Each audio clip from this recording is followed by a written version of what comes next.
예수께서 이 12를 내보내시며 명하여 이르시되 이방인의 길로도 가지 말고 사마리아인의 고을에도 들어가지 말고 오히려 이스라엘 집에 잃어버린 양에게로 가라.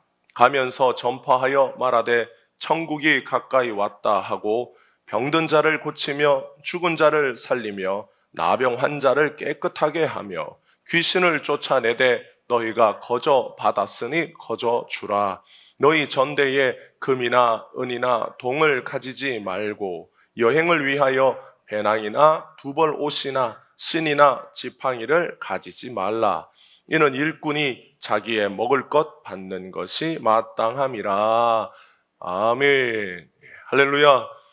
오늘 우리의 삶 가운데 예수님이 계십니다. 그 예수님으로 인하여 힘을 얻고 믿음을 얻는 우리 복된 성도들 삶이 되시기를 주님의 이름으로 축복합니다. 사람들이 인생을 살면서 많은 어려움을 당합니다. 근데 그 많은 어려움들 중에서 가장 우리의 피부에 와닿고 또 우리가 살면서 겪게 되는 실질적인 어려움이 먹고 사는 문제입니다. 어디서 사느냐, 또 무엇을 먹느냐. 이 의식주의 삶이 사실 우리 인생에서 가장 피부에 와닿고 또 가장 크게 어려움이 와닿는 문제들이라 할 수 있습니다. 그래서 예수님이 무엇을 먹을까, 무엇을 입을까 걱정하지 말라. 예수님이 이렇게 말씀하신 것은 예수님이 뭘 걱정하지 말라고 하신 말씀이 그렇게 많지 않아요. 그런데 예수님께서 꼭 집어서 무엇을 먹을까, 무엇을 입을까, 무엇을 마실까 그렇게 걱정하지 마라. 예수님이 이렇게 말씀하신 것은 사람들이 그것을 가장 많이 걱정하기 때문입니다. 그래서 예수님께서 사람들이 염려하고 걱정하는 가장 중요한 문제에 대해서 꼭 집어서 그것에 대하여 걱정하지 말라고 이렇게 말씀하신 거죠. 우리가 학교를 다니고 그리고 자라서 직장을 다니고 그러면서 인생의 꿈도 키우고 계획도 세웁니다. 근데 그 모든 꿈과 계획 속에 내가 가지고 있는 비전, 내가 가지고 있는 어떤 이상을 어떻게 실현할 것인가만 들어있는 게 아닙니다. 거기에는 내가 이 사회의 한 구성원으로서 무엇을 하며 어떤 직업을 가지고 내가 어떻게 돈을 벌고 내가 어떻게 살 것인지에 대한 그런 기본적인 계획들이 들어있는 것이죠. 그리고 그것과 더불어서 자기의 삶의 보람 아니면 삶의 어떤 목적을 위해서 살아가는 겁니다. 만약에 우리가 살아가면서 모든 것이 풍족하고 모든 것이 부족하지 않다. 그런 삶을 살면 우리가 아무 염려가 없을 것 같지만 사람들은 모든 게 풍족하고 모든 것이 부족하지 않을 때에도 염려하고 근심하게 되는 부분이 있습니다. 세상에서 가장 부자도 인생을 살면서 근심과 염려가 있습니다. 세상에서 가장 돈이 많은 사람도 돈이 많기 때문에 가지게 되는 고민이 있습니다.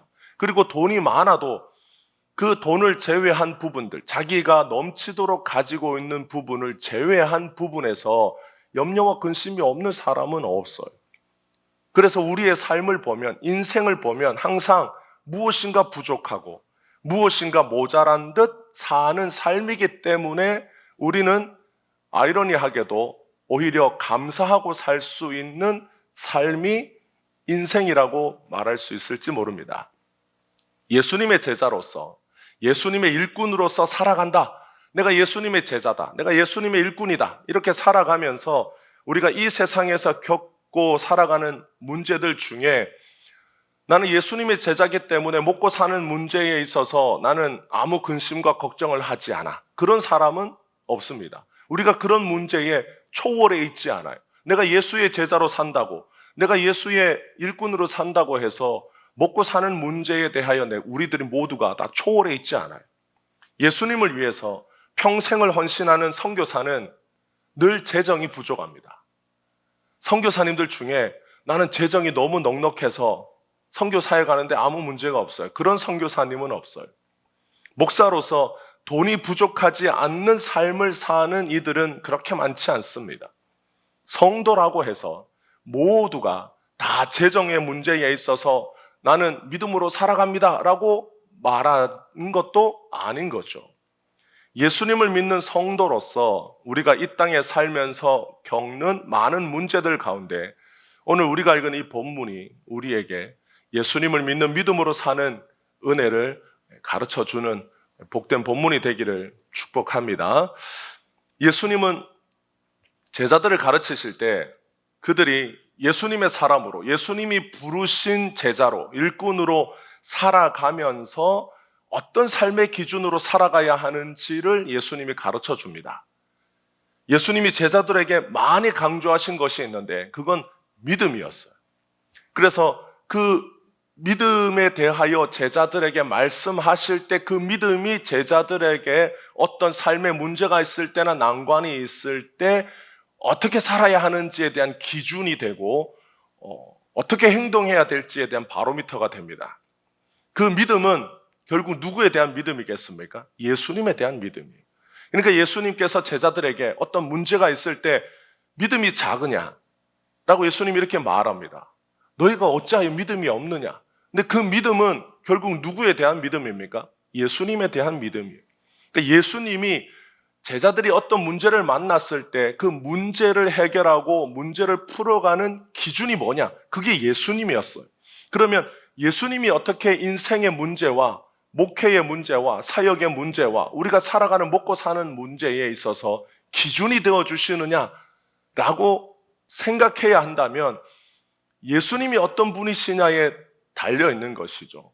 예수님은 어떤 분이시길래 우리가 먹고 사는 문제를 해결해 주시는가? 내 인생의 어떤 문제를 예수님은 어떤 분이시길래 그것을 풀어줄 수 있는가? 우리가 예수님에 대해서 잘 모른다면 예수님이 어떻게 우리의 삶에 역사하시는지를 몰라요. 학생들이 시험을 앞두고 문제풀이를 많이 합니다. 문제풀이를 할 때 유형별 문제풀이를 합니다.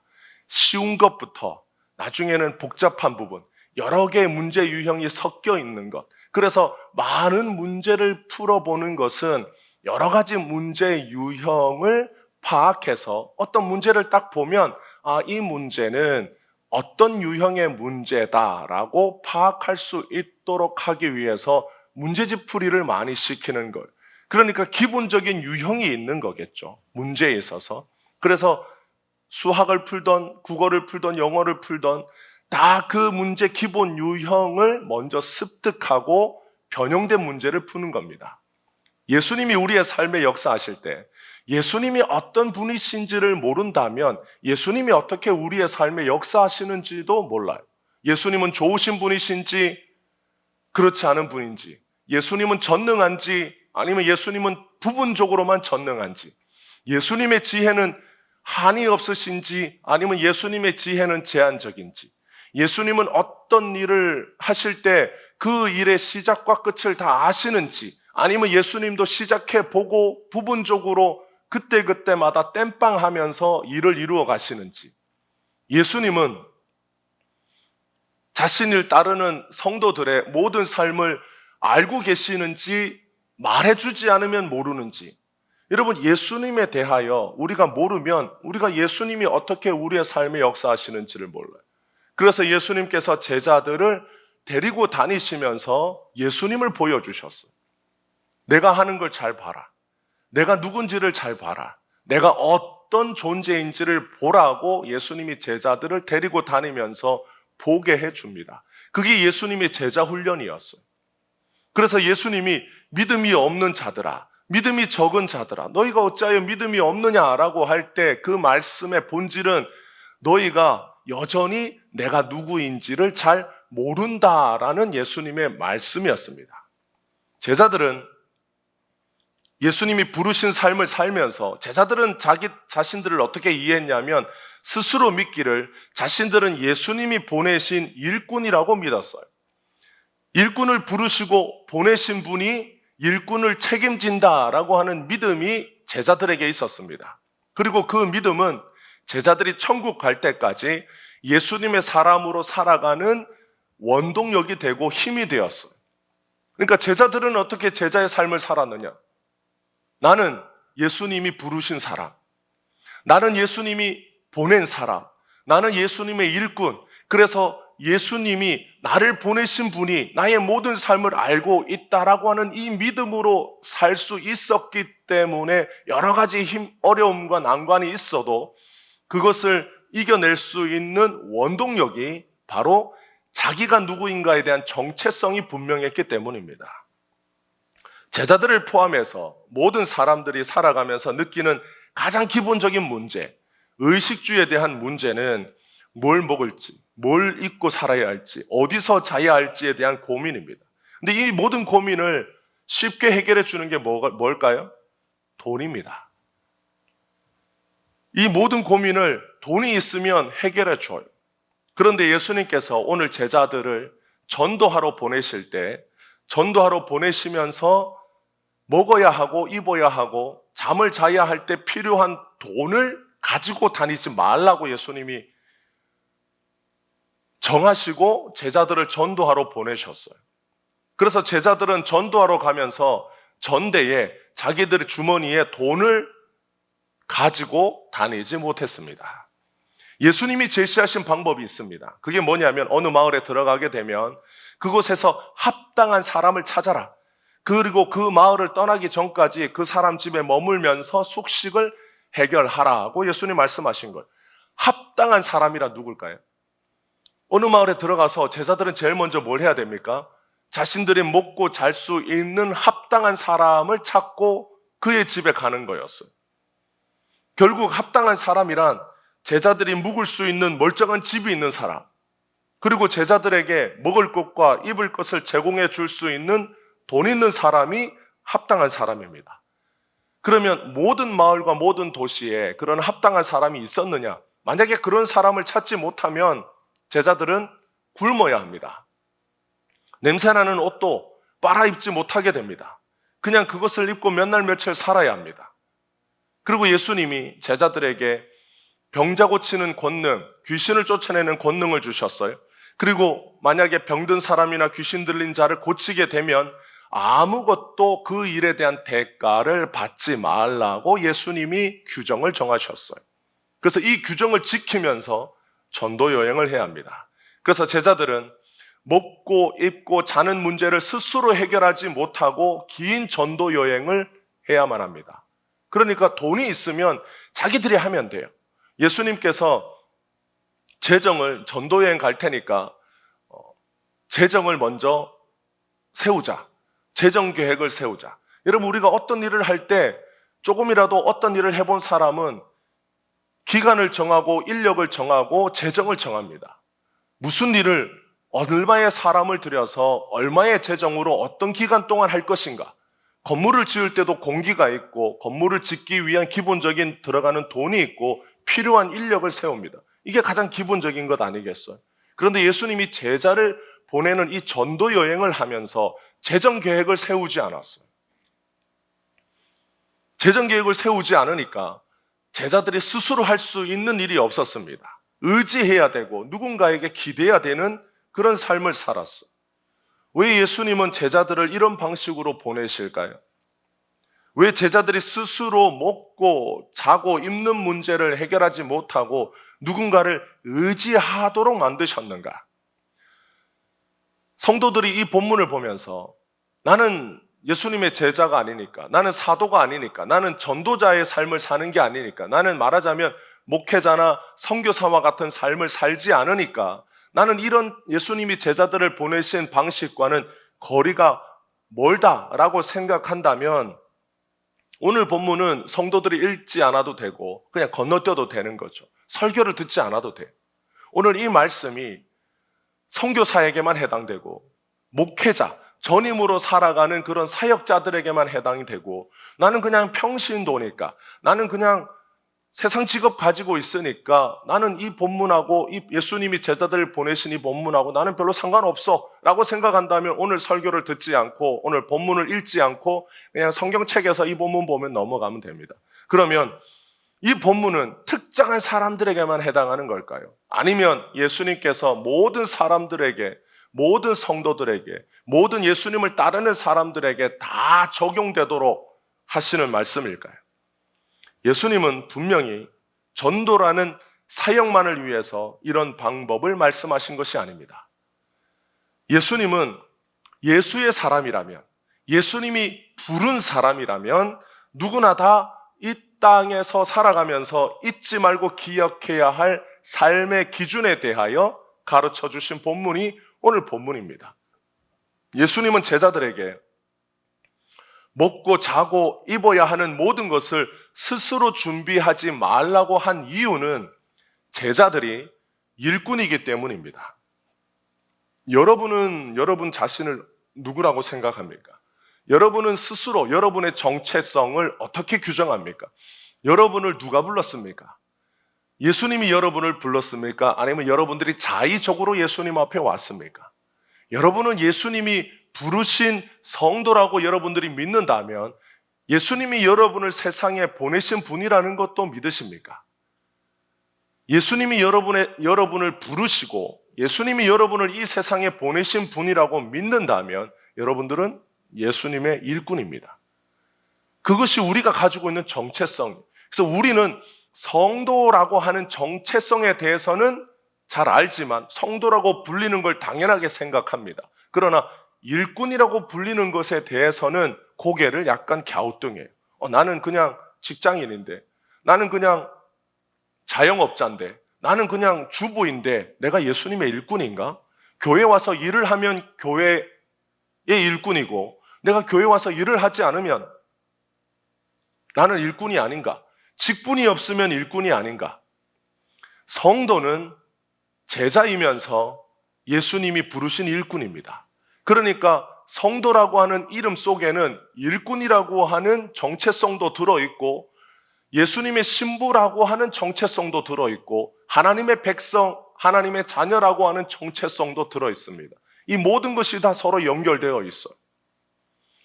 9절과 10절을 보면 너희 전대에 금이나 은이나 동을 가지지 말고, 그러니까 돈은 한 푼도 가지고 다니지 말라는 말씀이에요. 여행을 위하여 배낭이나 두벌 옷이나 신이나 지팡이를 가지지 말라. 이는 일꾼이 자기의 먹을 것 받는 것이 마땅함이라. 그러니까 예수님이 다 가지지 말라고 말씀하신 이유는 딱 한 가지입니다. 일꾼은 자기의 먹을 것 받는 것이 마땅하다. 일꾼은 자기가 하는 일에 대하여 받아야 할 것을 당연히 받는다라는 것이 예수님이 가지고 다니지 말라고 하신 이유입니다. 직장에서 직원을 고용할 때 그 고용된 직원이 직장에서 먹을 점심 이런 것들을 다 월급에 포함시켜줘요. 건설 현장에 가면 때에 따라 밥을 꼬박꼬박 줍니다. 밥 먹는 시간, 참 먹는 시간 다 정해줘요. 만약에 밥 먹을 시간에 밥을 주지 않으면 일꾼들이 일을 안 합니다. 참을 먹어야 하는 시간에 참을 안 주면 일꾼들이 일을 안 해요. 시골에 가서 농어촌 봉사를 할 때 밭일을 하거나 논일을 하면 딱 참을 먹을 시간이 되면 참을 줍니다. 일꾼들에게 먹을 걸 주는 건 당연해요. 그래야 일을 할 수 있기 때문입니다. 물론 직장에서 책상에만 앉아 있는다고 해서 에너지가 소모되지 않는 건 아니죠. 책상 앞에 앉아 있어도 머리를 쓰면 에너지가 소모되기 때문에 직장에서 점심을 먹고 직장에서 간식을 먹고 직장에서 커피나 이런 것들을 다 두고 먹게 해주는 거예요. 일꾼들에게 먹을 걸 주는 건 일을 시키기 위함입니다. 일을 하려면 힘이 필요하고 힘이 필요하기 위해서는 먹어야 하기 때문이에요. 그러면 전도할 때만 그런가? 아닙니다. 우리가 회사에서 일을 하는 사람, 자영업하는 사람, 세상 직업을 가지고 있는 사람들에게도 예수님의 오늘 이 말씀은 적용될 수 있을까? 직업이 없는 가정주부는 이 기준이 어떻게 적용이 될까요? 학생들에게는 어떻게 이 기준이 적용될까요? 예수님에게는 무수히 많은 제자들이 있습니다. 근데 그 제자들은 모두가 다 다양한 직업을 가지고 있어요. 사도행전만 봐도 성도들은 다양한 직업을 가졌습니다. 그런데 그들 모두 다 한 가지 공통점이 있었는데 자신들을 예수님의 일꾼으로 생각했다라는 거예요. 자신들을 예수님이 이 세상에 보내신 일꾼으로 여겼다라고 하는 그 정체성이 성도들의 정체성이었는데 그 정체성은 다양한 직업 속에서 공통적으로 가지고 있는 정체성이었습니다. 그래서 어떤 사람은 사도로, 어떤 사람은 자영업자로, 어떤 사람은 회사의 직원으로, 어떤 사람들은 주인으로서 사는 사람이 있고 어떤 사람은 종으로 사는 사람이 있고 초대교회 성도들 중에는 귀족도 있었고 노예도 있었어요. 다양한 계층의 다양한 직업을 가지고 있는 사람들이 초대교회 안에 있었습니다. 그런데 그들은 다 한 가지 공통점이 있었는데 자신들을 일꾼으로 여겼다라는 거예요. 예수님이 보내신 사람으로 여겼다라는 겁니다. 그래서 그들이 다양한 직업과 다양한 사회적 계층을 가지고 있었음에도 불구하고 교회에 모이면 우리는 다 누구라고 여겼다고요? 일꾼이라고 여겼어요. 성도라고 여겼어요. 우리는 한 형제 자매라고 여겼습니다. 세상에 나가서는 다 다르지만 그 다른 모습 속에서 하나의 정체성으로 교회가 예수님의 몸으로 작동할 수 있었습니다. 그래서 한국교회는 신분사회였어요. 양반이 있었고 종이 있었습니다. 그래서 아직 19세기 말에 여전히 조선이라고 하는 대한제국, 그 조선이라고 하는 영향 아래, 성리학의 영향 아래 여전히 신분사회가 있고 상투를 트고 갓을 쓰고 유교사회 속에서 살아가고 있지만 예수를 믿는 사람들이 한 교회에 모였을 때 이것이 굉장히 큰 문화 충격이었어. 가치관의 충돌이었습니다. 내가 양반으로서 저 쌍놈과 같이 예배를 드릴 수 있는가?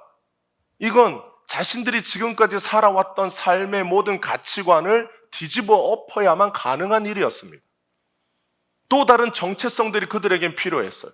양반이라고 하는 정체성을 버리고 내가 쌍놈이라고 하는 정체성을 버리고 나는 예수님이 보내신 일꾼, 그의 성도, 그의 하나님의 자녀, 내가 예수님의 제자라고 하는 이 정체성으로 하나 되지 못하면 교회가 존립할 수가 없었습니다. 그래서 초대교회 성도들은 신분이 달라도 내가 양반의 말을 붙잡고 가는 마부라 할지라도 자신이 누구인지는 분명히 알고 살아가야 했어요. 세상에서는 내가 누군가의 말을 끄는 또는 인력거꾼으로 산다고 할지라도 나는 예수님이 보내신 일꾼이라고 하는 그 정체성으로 인해서 자신들에게 주어진 일을 계속하면서 살아갔습니다. 그래서 어떤 교회에는 자신이 섬기던 주인의 말을 끌던 마부가 목회자가 되고 그 말에 타고 있던 양반은 그 교회의 장로가 되었어요. 그게 한국의 초대교회 모습입니다. 신분사회가 절대적이었던 세상에 새로운 정체성이 주어졌어요. 우리는 이 세상에 살면서 예수님이 이 세상의 틀을 예수님이 뒤집어 엎으라고 말씀하지 않았습니다. 우리는 다 이 세상의 가치관, 이 세상이 주는 경제적인 구조, 이 세상에서 우리에게 요구하는 어떤 정치 체제 아래서 살아갑니다. 사회 구조가 이 세상에 주어진 것 속에서 우리가 살아가요. 그럼에도 불구하고 우리는 우리의 정체성이 있습니다. 내가 누군지에 대한 분명한 정체성이 없으면 우리는 이 세상에서 내가 하나님의 나라에 속했는지 세상 나라에 속했는지 헷갈리는 거예요. 예수님께서 초대교회 성도들을 다 부르실 때 그들 모두가 우리는 다 예수님의 사람이라고 하는 그 정체성으로 살게 하셨어요. 그래서 예수님이 제자들을 보내실 때 제자들은 예수님 말씀대로 어느 마을에 들어갔는데 합당한 사람을 찾지 못해서 밥을 굶어야 할 때가 있었습니다. 잠을 잘 수 있는 곳을 못 찾아서 추운 밤에 거리를 헤매야 했던 적도 있습니다. 그래도 제자들은 어떻게 생각했느냐? 예수님은 그 모든 상황을 하나님은 모르지 않는다라고 제자들에게 가르쳐 주셨어요. 그래서 10장 29절부터 31절에 보면 예수님이 무슨 말씀을 하십니까? 예수님이 앞에는 10장 앞에는 전도하러 갈 때 돈 가지고 다니지 마라, 두보릇 가지고 다니지 마라, 지팡이 들고 다니지 마라 다 제한을 두셨는데 10장 29절 30절 31절에 보면 너희 아버지께서 허락하지 않으면 참새 한 마리도 땅에 떨어지지 않는다. 너희에게는 하나님이 너희 머리카락도 다 세신다. 두려워하지 말라. 너희는 많은 참새보다 귀하다. 그러니까 예수님이 제자들에게 하신 말씀이 뭐예요?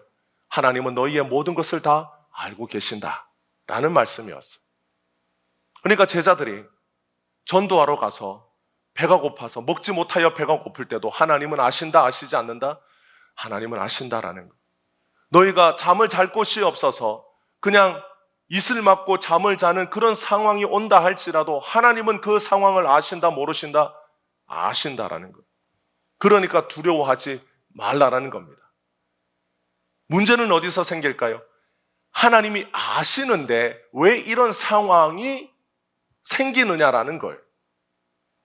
우리가 예수의 사람으로 산다는 것은 여러분, 모든 것이 부족하지 않고 모든 게 차고 넘친다라는 것을 의미하지 않습니다. 우리가 간혹 예수를 믿으면 부자로 사는 것이 당연하다. 그래서 예수 믿으면 복 받기 때문에 예수 믿고 복 받는 삶이 당연하니까 예수 믿으면 부자로 살고 예수 믿으면 병도 들지 않고 건강하게 살고 예수 믿으면 사회에서도 성공하고 사는 것이 예수 믿으면 복 받는다고 하지 않았냐. 그러니까 그 복의 결과 잘 먹고 잘 사는 것이 당연하다라는 그런 가르침도 있었어. 그런 경향도 있었어. 그건 한편으로 맞는 겁니다. 여러분, 예수 믿으면 복 받습니다. 그래서 기독교는 복의 신앙이, 우리는 그걸 뭐라고 부릅니까? 기복신앙이라고 불러요. 예수님이 복이시기 때문에 예수님을 믿으면 복 받는 것이 당연합니다. 그러나 기복주의는 달라요. 기복주의는 세상에서 복을 목적을 두고 살아가는 것을 기복주의라고 부릅니다. 우리는 예수님을 목적으로 두고 삽니다. 예수님이 복이기 때문에 예수님을 목적을 두고 살면 예수님으로 인해서 복을 받는 인생이 맞아요. 그러나 기복주의는 예수님보다 복이 중요해요. 그 복은 세상 사람들이 생각하는 복입니다. 부자, 건강하고 성공하고 잘되고 그런 거예요. 그것이 예수보다 더 중요한 것이 기복주의예요. 기독교는 기복신앙입니다. 그런데 그 복이 우리의 기준에 있지 않고 누구의 기준에 있다라는 겁니까? 예수님에게 기준이 있다라는 거예요. 예수님은 우리가 다 잘 먹고 잘 사는 것을 목적으로 두지 않아요. 그건 우리가 100% 이 세상에 살면서 완전한 하나님의 사람으로 충만할 때만 가능합니다. 돈이 많으면 사람은 예수님과 점점 가까워질까요? 예수님과 소원해질까요? 우리는 다 돈이 많으면, 돈에 부족함이 없으면 예수님과 소원해질 일이 없을 거라고 생각해요. 더 예수님 잘 믿을 수 있어요. 더 예수님 사랑하게 될 거예요. 돈이 이렇게 많게 해주신 예수님과 어떻게 멀어질 수 있겠어요? 라고 우리는 그렇게 믿고 싶어 하지만 인생의 경험과 지혜로, 주님이 주신 지혜로, 우리의 짧고 짧은 인생의 경험으로 보면 돈이 많으면 예수님 따르기가 쉽다, 어렵다? 어렵습니다. 왜 어려울까요? 부족한 게 없으니까. 그래서 예수님도 가르쳐 주셨어요. 부자가 천국에 들어가는 것이 낙타가 바늘기로 들어가는 것보다 어렵다. 다르게 말하면 불가능하다라는 뜻입니다. 낙타가 바늘기로 들어가는 걸 보신 적이 있습니까? 없어요. 못 들어갑니다. 예수님의 이 말씀은 부자는 천국에 못 들어간다라는 말씀이 아니에요. 부자들 중에도 천국에 들어가는 사람이 많습니다. 결국 그때 말하는 부자는 어떤 사람일까요? 예수가 필요하지 않는 사람. 예수가 필요하지 않는 사람은 천국에 갈 이유가 없으니까 이 땅에서의 것이 너무 부유하고 풍족하고 이 땅의 것을 차고 넘치는데 천국이 왜 필요하겠어요? 이 땅에서 오래 살고 싶지. 이 땅에서 영원히 살고 싶지. 누가 천국에 가겠습니까? 그래서 모든 것을 가진 왕들은 무엇을 찾으러 다녔습니까? 불로초를 찾으러 다녔어요. 왜냐? 이 땅의 것이 너무 좋기 때문에 이 땅에서 영원히 살고 싶어서 불로초를 찾아다녔습니다. 그래서 과거의 왕들은 수은도 먹고, 먹으면 죽는 건지 모르는 것도 먹고, 불로초인지 아니면 빨리 죽는 약초인지도 모르고 먹었어요. 결국 인생은 이 땅에서 영원하지 않습니다. 기한이 있어요. 유통기간이 있습니다. 살 수 있는 시간이 정해져 있습니다. 그 시간 동안 우리는 누구를 만나는 삶을 사느냐? 예수님 만나는 삶을 사는 거예요. 근데 이 땅에서 그 예수님 만나는 삶이 부족함이 없는 삶이라면 어느 누가 예수님 앞에 오는 인생이 있겠어요? 제자들은 전도하러 가서 배를 굶은 적이 있습니다. 밖에서 노숙한 적이 있습니다. 사람들로부터 쫓겨난 적도 있습니다. 아무 일도 하지 못하고 무기력하게 어떤 마을에서는 나와야 했던 적도 있습니다. 사람들이 자신들을 환영해 주지 않는 곳도 있었어요. 그런 모든 상황을 경험하게 되는 이유가 무엇일까? 예수님이 우리를 보내셨고, 예수님이 우리에게 가라고 하셨고, 예수님이 우리에게 시킨 일을 하는데도 제자들에게 그런 어려움이 찾아오는 이유가 뭘까요? 하나님이 무능하시기 때문인가? 하나님이 우리의 상황을 모르시기 때문인가? 아니면 그 모든 과정 속에서 예수님이 제자들에게 무엇인가를 알게 해 주시기 위함인가? 우리는 그런 고민을 하게 됩니다. 여러분, 우리는 예수님이 보내신 일꾼이에요. 우리가 이 땅에서 살아가면서 예수님이 보내신 일꾼인데 우리의 삶에 어려움이 다가오면 자연스럽게 우리는 이런 질문을 합니다. 왜 나에게 이런 일이 생겼는가? 나는 예수님이 부르셔서 예수님 따르는 성도로 살아가는데 나에게 왜 이런 일이 생기는가? 나에게 왜 이런 어려움이 생기는가? 그러면 자연스럽게 예수님에 대해서 생각해요. 예수님은 나의 이런 상황을 모르시는가? 아니면 모른 척 하시는 건가? 예수님은 나를 사랑하지 않으시는가? 단도직입적으로 예수님은 지금의 나의 상황에 대하여 아시는가? 우리는 예수님에 대한 이런 많은 질문들이 우리의 어려움 속에서 저절로 생겨나는 것을 알게 됩니다. 제자들은 전도하면서 겪는 어려운 삶 속에서도 예수의 사람이라고 해서 모든 게 차고 넘치는 삶을 살지 않는다라는 걸 깨닫게 돼요. 악하고 험한 이 세상에 살면서 부족하고 굶고 쪼달리는 삶을 살기도 합니다. 그런데 그들은 예수님이 자신들을 이 세상에 보내신 분이라는 걸 믿고 그분이 전능하신 분이라는 걸 믿었어요. 예수님은 세상을 창조하신 하나님이십니다.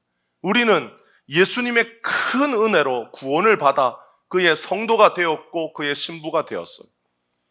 우리는 예수님의 공로로 영원한 생명과 천국도 누리게 되었습니다. 그래서 예수님이 24절과 25절에 이렇게 말씀합니다. 우리 같이 한번 읽어볼까요? 24절과 25절 우리 같이 한번 읽겠습니다. 제자가 그 선생보다 또는 종이 그 상전보다 높지 못하나니 제자가 그 선생 같고 종이 그 상전 같으면 조카도다. 집 주인을 바알세불이라 하였거늘 하물며 그 집 사람들이랴. 제자가 선생보다 아래입니다.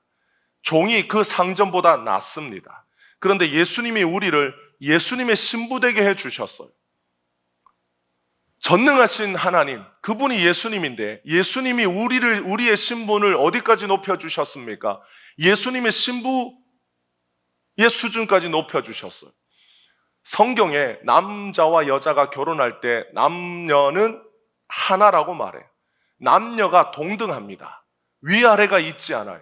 예수님이 우리를 예수님의 신부 삼아 주셨다라는 것은 예수님의 수준만큼 우리를 높여주셨다라는 걸. 근데 예수님이 종이 상전보다 높지 못하고 하인이 주인보다 높지 못한 것이 세상에 이치 아니냐.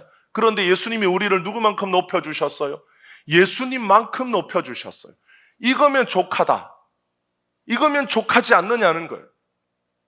그런데 예수님은 이 세상에서 어떤 취급을 당하셨습니까? 귀신의 왕, 바알세불이라는 취급을 당하셨어요. 예수님이 어떤 능력을 행하시고 예수님이 어떤 기적을 행하실 때마다 예수님은 저가 귀신의 힘으로 저런 일을 한다라는 모욕을 들으셨어요. 그렇다면 우리가 이 세상에 사는 동안 우리는 예수님보다 더 나은 삶을 살지 않을 것이라는 생각 정도는 하고 살아야 하지 않겠느냐라는 거예요. 예수님이 그런 취급을 당하셨다면, 우리의 신랑 되신 예수님이 이 땅에서 그런 취급을 당하셨다면 우리도 그런 취급을 당할 수 있다라는 생각 정도는 하는 것이 당연합니다. 예수님이 이렇게 말씀하신 이유가 있어요. 우리가 이 세상 사는 동안 그냥 우리 앞에는 장밋빛 길만 있는 것이 아니다라는 걸 가르쳐 주시기 위함이에요. 이 세상에, 타락한 세상에, 하나님을 모르는 이 세상에 마귀가 어떻게 하든지 믿는 사람을 넘어뜨려 지옥의 자식을 만들려고 하는 이 세상에 살면서 우리 앞에 예수님을 믿는다고 해서 우리 앞에 가시밭길이 없고 그냥 고속도로만 있는 삶이 아니다. 왜? 예수님도 그런 삶을 사셨기 때문에 예수의 제자인, 예수의 신부인 너희들에게도 세상이 나에게 했던 것처럼 너희들에게도 그렇게 할 것이라고 하는 가능성이 있다라고 예수님이 가르쳐 주신 거예요. 그러니까 그런 일을 만날 때 놀라고 두려워하라. 놀라지 말고 두려워하지 말라. 놀라지 말고 두려워하지 말라라는 거. 왜냐? 내가 그런 일을 다 겪었기 때문이다라는 거. 내가 그런 일을 다 겪고 내가 그 모든 것을 다 이겼으니 너희들에게 혹시라도 이 땅에 살면서 그런 일이 닥치면 놀라지 말고 두려워하지 마라. 내가 다 이겼다. 그러니까 예수님은 우리에게 내가 당했으니 너희들도 당해라고 이 말씀을 하신 게 아니에요. 내가 이 땅에서 고생했으니 너희들도 고생하는 게 당연하지 않겠느냐라고 하신 말씀이 아니라 내가 이 땅에서 그런 고생과 어려움과 고난을 다 당했는데 예수님의 결론은 뭡니까? 내가 그걸 다 이겼다라는 거예요. 그래서 예수님이 우리의 구원을 완성하셨어요. 그래서 예수님이 우리를 일꾼으로 보내실 때 너희들에게 혹시 어려움과 그런 난관이 온다 할지라도 놀라거나 두려워하지 마라. 내가 다 그걸 이겼고 내가 그걸 다 성취했으니 너희는 나가서 나를 믿고 그런 어려움이 온다 할지라도 놀라서 내가 너희를 시킨 일들을 포기하거나 그만두지 말고 끝까지 나를 믿음으로 해 나가라고 예수님이 제자들을 격려하신 말씀입니다. 아멘이십니까? 여러분, 예수님은 우리가 당하는 이 세상에서 어려움을 모르시지 않아요. 돈이 없어서 밥 사 먹을 돈이 없는 것 예수님이 아십니다. 많은 사람들 중에 돈이 넉넉하지 못해서 자기가 하고 싶은 일을 하지 못하는 사람들을 예수님은 아십니다. 내가 가진 것이 없어서 옷도 변변치 않게 입고 다니는 것 예수님 모르지 않아요.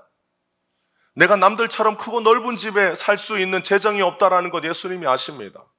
그러나 그 와중에 내가 예수님의 은혜로 예수의 생명을 누리게 된 자인 것을 감사하는 사람이 믿음의 사람입니다. 예수님이 보내신 사람이에요. 예수님이 어떤 사람인지를 아는 사람입니다.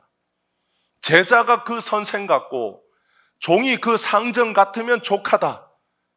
내가 예수님의 은혜로 구원받고 그의 신부가 된 것을 감사하는 사람이 믿음의 사람입니다. 그는 예수의 사람이에요. 예수의 사람은 어떤 사람입니까? 예수님이 누군지를 아는 사람이고 자기가 누군지를 아는 사람이에요. 그래서 자신이 이 땅에 살아가는 동안 겪는 많은 어려움과 난관이 있다 할지라도 그 난관과 어려움 속에 예수님이 함께 하신다라는 것을 아는 사람이 예수의 사람입니다. 그런데 예수보다 더 높아지려고 하고 예수보다 더 유명해지려고 하기 때문에 사람들이 예수님을 원망해요. 여러분, 예수님이 우리 인생에 바운더리를 정하셨어요. 경계를 정하셨습니다. 예수님이 우리의 인생을 이 땅에서 살게 하실 때 예수님의 뜻과 계획이 있습니다. 예수님의 뜻과 계획을 우리가 마음대로 무너뜨리고 내 뜻과 계획대로 살겠습니다 라고 예수님에게 주장하면 우리의 삶이 어려울 수 있어요. 누가 피조물이 전능자를 어떻게 이기겠습니까? 그러나 그 예수님의 뜻과 계획이 있다 할지라도 그 뜻과 계획이 있다라는 이유가 우리가 이 땅에 살면서 위축되거나 아니면 이 땅에서 자포자기하거나 그냥 내가 뭘 하든지 간에 내 인생은 정해져 있구나, 결정론자로 산다라는 것을 의미하지 않아요. 우리는 예수님의 뜻과 계획을 완벽하게 이해하지 못합니다. 그냥 한 걸음 한 걸음 걸어가면서 주님의 뜻과 계획이 때로는 밝히 보여지기도 하고 때로는 희미하게 보여지기도 해요. 그러나 우리가 이 땅에 살면서 가장 주님 앞에서 가져야 될 자세는 뭐냐? 내가 주님이 부르신 일꾼으로 주님이 명하신 일을 하겠다라고 하는 그 믿음으로 살면 우리의 삶의 어려움을 우리는 헤치고 나가기도 하고 때로는 주님 앞에서 우리에게 주어진 환경 속에서 수긍하며 살기도 합니다. 여러분, 노예가 예수를 믿었어요. 내가 예수 믿었기 때문에 나는 이제부터 노예의 삶을 걷어치우고 나는 이제 자유인으로 살겠습니다. 그래서 노예 제도와 싸우고 자신이 주인으로 섬기는 자를 죽이고 세상을 뒤집겠다. 그런 사람은 뭔가 오해하는 사람. 성경에 보면 과거에 노예 제도를 찬성하던 사람들이 성경도 노예 제도를 지지한다. 그 근거를 어디에서 찾았겠습니까? 성경에서 찾았어요. 성경에서 그 근거 본문을 찾아서 봐라. 성경도 노예 제도를 지지한다. 주인이 있고 종이 있지 않냐. 그래서 초대교회에 주인으로 있는 사람은 주인으로 살고 종으로 있는 사람은 종으로 살라고 그렇게 했지 않냐. 바울이 그렇게 가르치지 않냐. 그러니까 신분 제도는 성경적인 제도다라고 주장한 사람이 있었어요. 그건 성경을 오해한 겁니다. 하나님이 우리가 예수를 믿는다라고 해서 세상을 한순간에 뒤집지 않아요. 거기에는 주님의 깊은 지혜가 있습니다. 우리의 삶을 향한 주님의 큰 사랑의 손길이 있어요. 그래서 자신에게 주어진 삶에 수긍하면서 어떤 사람은 평생을 노예로 살면서 예수를 잘 믿고 천국에 간 사람이 있고 어떤 사람은 주인으로 살면서 예수를 모르고 지옥에 간 사람이 있습니다. 우리가 예수님을 안다고 해서 모든 것이 다 가능하지 않아요. 그러나 우리가 예수님을 알기 때문에 우리의 삶에 불가능한 것도 존재하지 않습니다. 우리에게는 이런 양립하는 서로 반대되는 이상하지만 이런 가치관이 우리에게 주어진 가치관이에요. 왜 그렇습니까? 우리는 한편으로는 하나님의 백성이고 한편으로는 세상에서 살아가는 세상에 속한 사람이기 때문에 우리에게는 이런 두 가지 신분이 존재합니다. 이 땅에 발을 딛고 살아가지만 우리는 하나님의 자녀로서 또한 살아가는 거예요. 그래서 때로는 세상의 법을 따르고 때로는 하나님의 법을 따라요. 어느 때 하나님의 법을 따릅니까? 세상이 우리에게 주님을 따르지 못하도록 우리를 세상의 일꾼으로 보내신 예수님을 따르지 못하도록 할 때 우리는 세상의 법을 따르지 않습니다.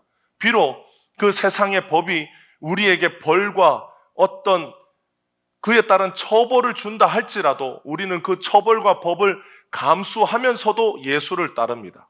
만약에 우리나라가 공산주의 국가가 되어서 예수 믿으면 이제부터 다 감옥행이다. 그럴 때 우리는 그 감옥행을 감수하면서 예수를 따라요. 세상의 법이 하나님의 법보다 더 높지 않기 때문입니다. 그러나 우리가 우리의 신앙을 지키고 우리의 신앙을 유지하는 데 있어서 세상의 법을 지키는 것이 유익할 때는 세상의 법을 지키면서 살아가는 거예요. 그것이 우리의 신앙을 하나님을 더 잘 섬기고 하나님이 우리를 이 세상에 보내신 뜻과 계획을 잘 수행할 수 있다라면 우리는 세상과 겸하여 살아갑니다. 우리는 세상에서 발을 떼고 공중에 떠 있어서 사는 존재가 아니기 때문입니다. 결국 예수님이 보내신 일꾼은 어떤 일을 하는 사람입니까? 세상에 들어가서 살아야 되는 일꾼이에요. 세상에 들어가서 살아야 되는 일꾼은 주님의 일을 하다 보면 세상이 주님의 계획에 따라 변하기도 하고 세상이 주님이 뜻하신 바에 따라 새로워지기도 하고 여전히 세상이 저항하는 것을 우리는 부딪히면서 예수의 일꾼으로도 살아갑니다. 그래서 예수님이 10장 1절에 제자들을 파송하실 때 권능을 줍니다.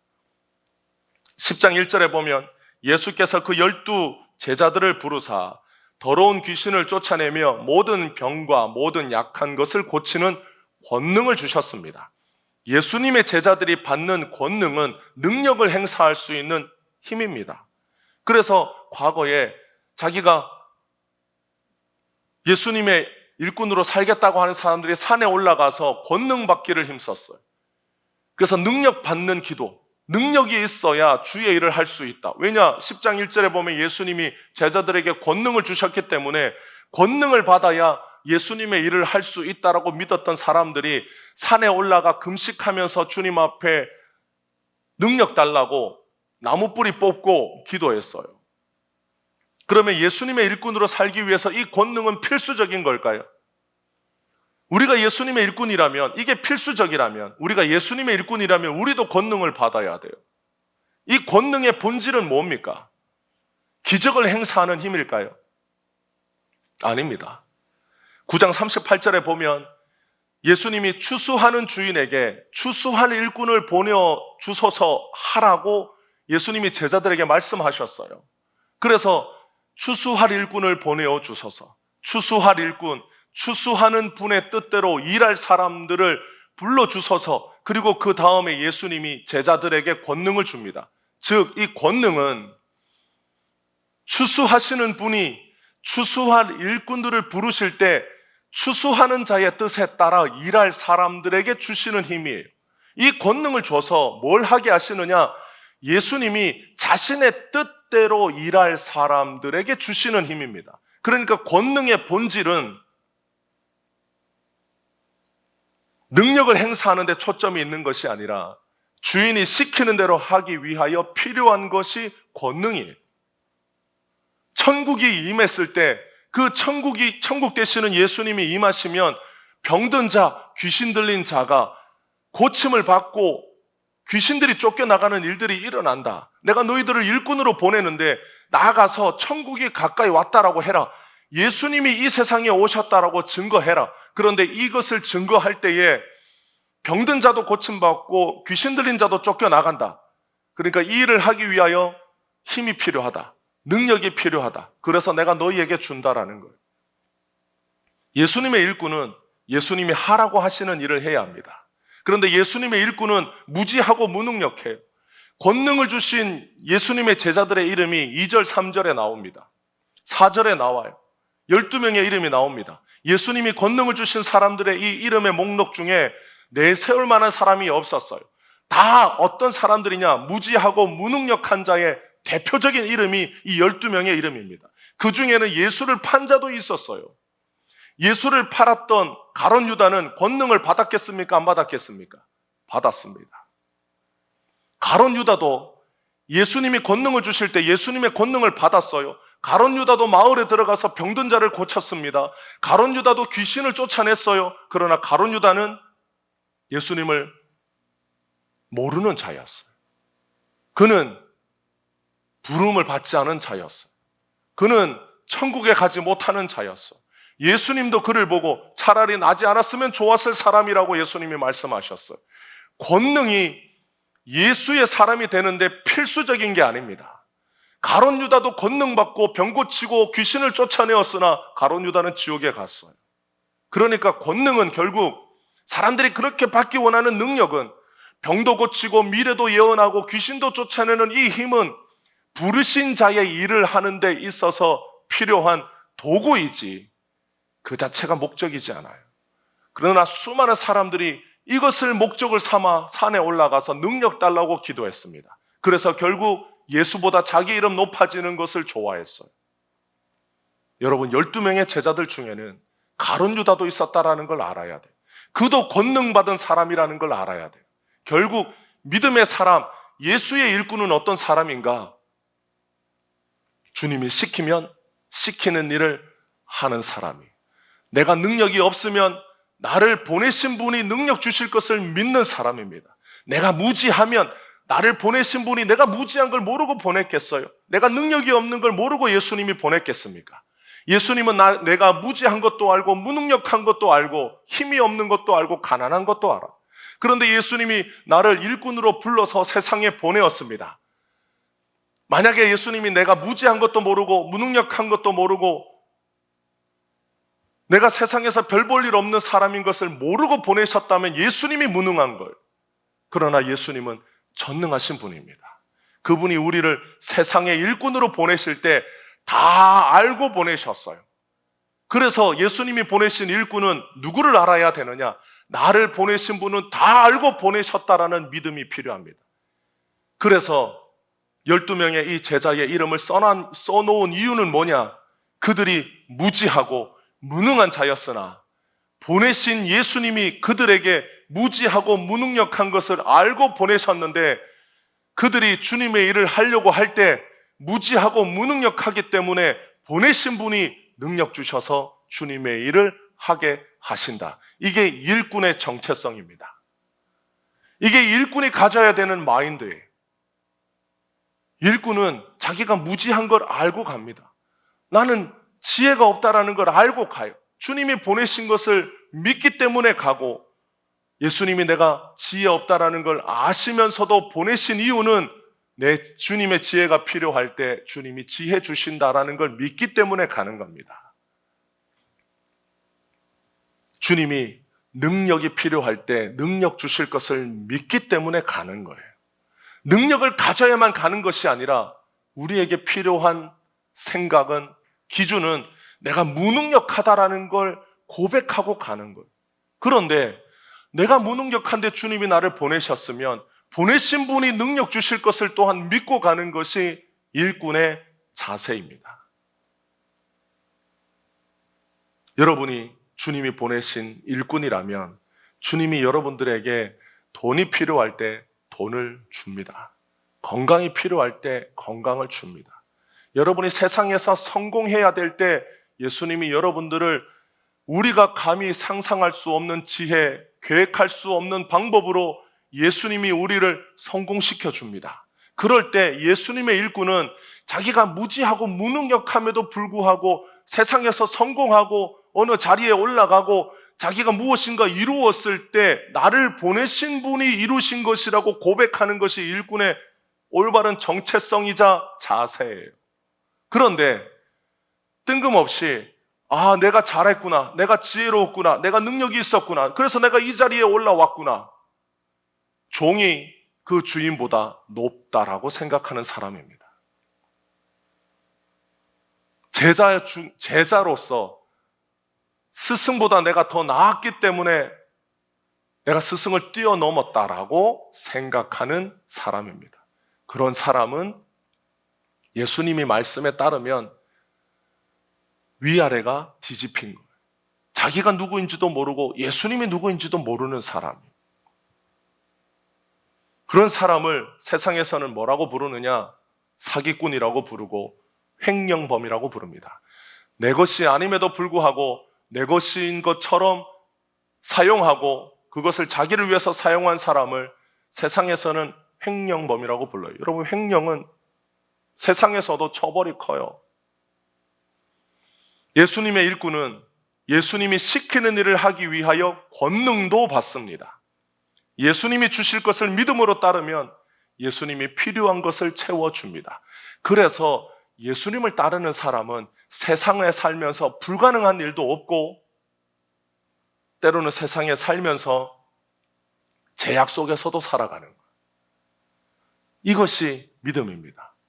내 뜻대로 가는 것이 아니라 주님이 가게 하시는 대로 간다라고 하는 믿음으로 살 때에 우리 앞에 닫혔던 문도 열리게 되고, 때로는 우리 앞에 열려 있어야 될 문이 닫혀서 돌아가는 일도 생기게 되는 거예요.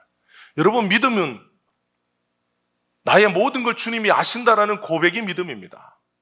그래서 나의 모든 것을 아시는 주님이 계시면 내 삶을 주님께 맡길 수 있다라고 하는 이 신뢰가 믿음의 본질이에요. 그런데 그분이 누구신가를 알지 못하면 어떻게 그분을 신뢰하겠습니까? 여러분이 가지고 있는 재산, 여러분이 가지고 있는 중요한 자산을 은행에 맡길 때 그 은행이 부실한지 튼튼한 은행인지 생각해 보지 않겠어요?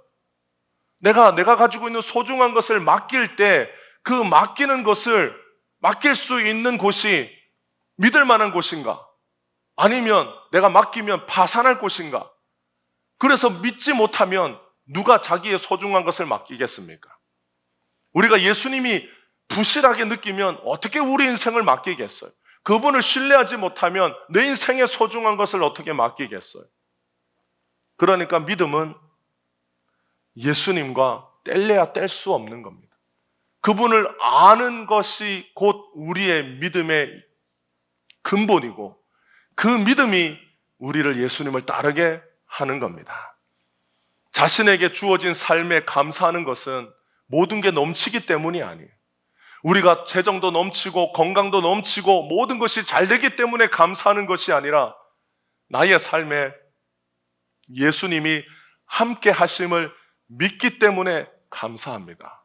그분이 전능하신 하나님이고, 그분이 모든 것을 아시고, 나를 죄와 사망에서 건져주신 분이고, 나의 인생을 인도하시는 분이고, 내 삶에 필요한 것을 공급해 주시는 분이고, 주님이 시키신 일을 하려고 내가 주님을 따르고자 할 때 내게 없는 것을 능히 채워주시는 분이심을 믿기 때문에 감사하는 겁니다. 그분이 나의 삶이 무엇이길래 나와 함께 하시는지 그분 앞에 감사하는 것이 여러분 믿음이에요.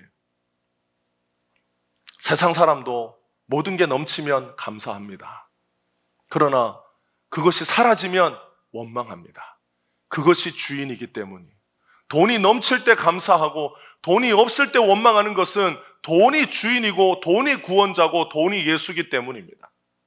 그러나 예수님이 우리의 삶의 구원자인 것을 감사하면 그 예수님이 필요할 때 우리에게 돈을 주고, 필요할 때 우리에게 건강을 주고, 필요할 때 우리의 삶이 잘 되기도 하고, 그러면 어떤 이유로 인하여 우리의 삶이 주춤하게 될 때, 우리의 삶이 좀 작아지고 쪼그라들 때 그 안에는 예수님이 없습니까? 그러면 그럴 때는 예수님이 다른 일을 하고 계셔서 바쁘십니까? 아니, 그때도 예수님이 계신 거예요. 그러면 그 예수님은 왜 우리를 그런 상황에 두실까요? 거기에는 또 예수님의 뜻이 있어요. 우리가 그 당시에 모든 것을 알지 못해도 시간이 지나면 때로 주님이 깨닫게 해주십니다. 깨닫게 주지 못한다고 할지라도 예수님이 좋으신 분이고 우리에게 최고의 것을 주시는 분이고 우리 인생의 최선의 길을 아시는 분이기 때문에 우리의 인생을 둘러가게 하지 않아요. 우리의 인생을 어느 때 멈추게 하지 않습니다. 예수님의 시간표에는 실패가 없어요. 사랑하는 성도 여러분, 우리는 우리 정체성이 누구인지를 분명하게 고백해야 됩니다. 우리는 예수의 사람입니다. 우리는 예수의 일꾼입니다. 일꾼의 삶은 일을 시키는 분에게 달려 있어요. 그래서 우리의 삶은 누구의 손에 달려 있습니까? 예수님의 손에 달려 있습니다. 우리는 이 세상에 발을 딛고 살아가지만 우리의 삶은 하늘의 방식에 지배받습니다. 세상에서 돈이 없으면 할 수 있는 일이 제한적이에요. 그래서 우리가 세상에서 돈도 벌고 저축도 하고 살아갑니다. 믿음으로 산다고 해서 돈에 무관심해야 된다는 게 아니에요. 그렇다고 해서 예수 믿는 사람이 다 부자로 살아야 되느냐? 그것도 옳지 않아요. 어떤 사람은 때로 가난하게 살지만 예수님을 따르는 훌륭한 믿음의 삶을 살다가 천국 갑니다. 그는 천국 가서 주님 앞에 무엇으로 감사하느냐? 주님, 내가 이 땅에 살면서 가난하게 살게 하신 것을 감사합니다. 내가 부자로 살았다라면 예수님을 모르고 예수님 따르지 않고 예수님 믿지 않고 살았을 텐데 이 땅에서 가난하고 부족하게 살아서 부유하신 예수님 믿고 부유하신 예수님의 은혜를 입고 가난하지만 굶어 죽지 않고 가난하지만 남들이 먹는 만큼 먹지 못했지만 이 땅에서 그 가운데서 감사하며 살 수 있는 삶의 은혜를 베풀어 주셔서 예수님 한평생 믿고 따르며 주님이 주시는 은혜로 감사하며 살 수 있게 해주셔서 감사합니다. 천국에서 가난한 사람으로 살다가 천국 간 사람은 천국에서 자신에게 가난을 주신 예수님께 영원토록 감사하며 살아요. 믿음의 삶은 기준이 있습니다. 그건 돈도 아니고 세상의 성공도 아니고 그건 이 세상이 우리에게 요구하는 가치관도 아니고 믿음의 삶에서 기준은 주님을 따르는 삶이 기준입니다. 어느 때 우리는 예수님을 따를 것인가? 그것이 믿음의 삶이에요. 우리가 예수님을 믿음으로 구원받습니다. 우리의 삶의 기준은 믿음이 기준일 때 그 예수님이 우리의 삶의 기준이 되시면 우리의 삶이 어느 순간 어느 상황에서 우리는 예수님을 따를 것인가? 이 상황에서는 예수님을 따랐는데 다른 상황에서는 예수님을 따르지 못한다. 그러면 예수님께서 우리를 예수님을 잘 따를 수 있는 상황으로 우리의 삶을 옮겨가요. 돈이 많은 사람이 예수님을 잘 따르기 어려우면 예수님은 그 사람을 구원하기 위하여 어떤 삶을 주시겠어요?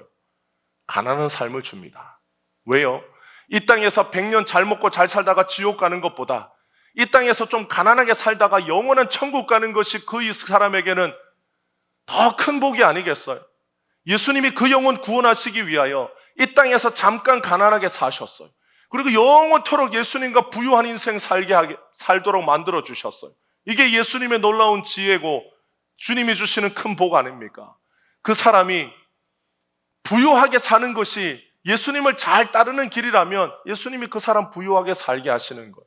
그것이 토기장이 되시는 주님의 뜻이, 누가 그 주님의 뜻과 계획을 나쁘다고 할 수 있고 틀렸다고 할 수 있겠습니까? 예수님을 믿는 여러분이라면 여러분에게 주어진 삶을 주님 앞에 감사하시기를 축복합니다. 예수님이 여러분을 누구보다 잘 압니다. 예수님이 전능하시기 때문에 여러분이 어떤 인생을 살면 예수님을 잘 따를 수 있을지를 압니다. 그래서 예수님이 여러분에게 때로는 돌아가는 길, 때로는 굽은 길, 때로는 거친 길을 걷는다 할지라도 예수님이 여러분의 인생을 예수님을 따르는 사람, 예수님을 따르는 제자, 예수님이 시키는 일을 하는 일꾼 되도록 만드시기 위하여 예수님이 여러분들을 이 땅에서 짧은 이 인생길에서 여러분들을 변화시켜 갑니다. 그 주님이 여러분들을 이끌어 가시는 손길을 뿌리치지 말고 주님을 믿는 믿음으로 살아가는 우리 모두가 되기를 주님의 이름으로 축복합니다. 그래서 날마다 예수님을 따르면서 살아갈 때 예수님을 아는 우리의 믿음이 깊어져서 주님이 우리의 삶에 필요한 것을 공급해 주시는 분이시고 주님이 시키는 일을 하게 하실 때 우리가 가진 것이 없어도 능히 하늘에서 우리에게 능력 주고 힘 주고 주님이 우리에게 필요한 것을 채워주시는 분이신 것을 믿음으로 살아가는 예수의 일꾼이요 예수의 제자요 하나님의 자녀로서 날마다 믿음으로 살아가는 우리 모두가 되기를 주님의 이름으로 축복합니다. 기도하겠습니다. 사랑과 은혜가 많으신 주님, 우리가 믿음이 없습니다. 예수님이 누구신지를 모릅니다. 우리는 무지합니다. 우리는 무능력합니다. 주님이 시키신 일을 하기에는 우리가 한없이 가진 것이 없습니다.